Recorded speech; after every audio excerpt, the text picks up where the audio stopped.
So this idea just came to me a few minutes ago. If God was only to be expressed through one form of religion, that is the equivalent of saying that the only way to use tomatoes in food is for pizza and pasta by the Italians.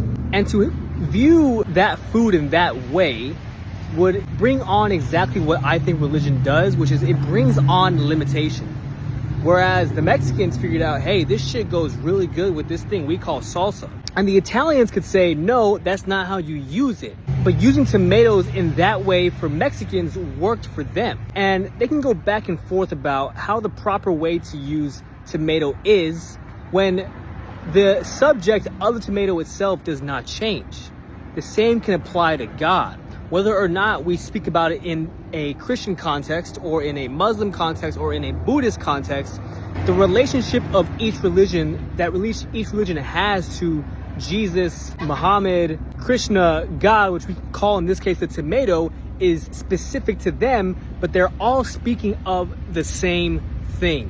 So instead of viewing religion as this thing that is absolute and is only able to be used or taken on by a specific person, much like food, instead of keeping it as separate tables, how much different would things be if we were to put the same foods on the same table and share it between everybody? Because that would give the Mexicans a chance to try how tomato is used by the Italians and say, you know what, this may not be my favorite, but I see why you like this.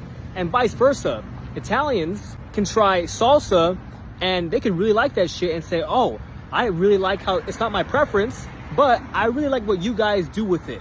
And I see why you like it. So religion can either be, it's a double-edged sword. It can either create a lot of ignorance or has the capacity to open up new ways of seeing the same thing.